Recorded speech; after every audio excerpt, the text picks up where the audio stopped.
आज मोगरे गाव पठार शिवारात कृषी विभागाचे स्वागत. सर्वांना नमस्कार.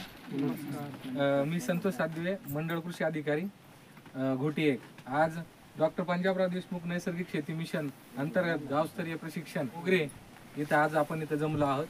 या प्रशिक्षणाअंतर्गत आपल्याला गावस्तरीय जे काही आपले शेतकरी आहेत त्यांना आपण या पंजाबराव देशमुख नैसर्गिक शेती मिशन अंतर्गत आपण प्रशिक्षण देण्याचे काम करत आहोत.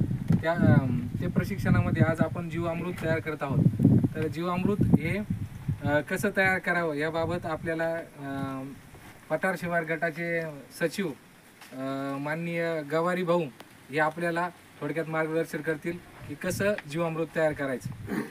पंजाबराव देशमुख नैसर्गिक शेती जीवामृत कसं बनवायचं आपल्याला मंडळ कृषी अधिकारी सादवे साहेबांनी जसं मार्गदर्शन केलं त्या मार्गदर्शनानुसार आपण आता जीवामृत बनवणार आहे. त्यासाठी लागणारी सामग्री आपण आता 100 लिटरचं जीवामृत बनवणार आहे. हे 100 लिटर जीवामृत त्याच्यातून गोमूत्र घ्यायचे 5 लिटर, 1 किलो डाळीचं पीठ, 1 किलो गूळ, याच्यातून मुठभर माती घ्यायचे आणि 5 किलो शेण घ्यायचे आणि याला लागणारं पाणी आपल्याला घ्यायचं आहे. तर आता आपण कसं बनवायचं त्याची आता विधी बघणार आहोत. गोमूत्र घ्यायचं 5 लिटर, बेसन पीठ, हे बेसन पीठ जीवाणूचं खाद्य म्हणून याचा वापर होणार आहे. 100 लिटर बनवायला 1 किलो गुळाचा वापर होते.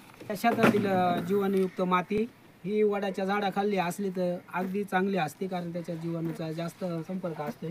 गाईचं शेण हे 5 किलो, बांबूच्या साहाय्याने सकाळ संध्याकाळ 2 टाईम हलवून घ्यायचं.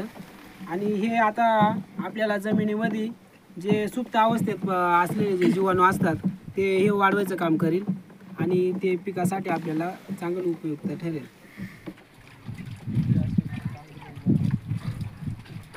हे जमिनीतील जे सुप्त अवस्थेचे जीवाणू असतात ते जागृत म्हणजे परत उपलब्ध व्हावं झाडाला याच्यासाठी या जीवामृत.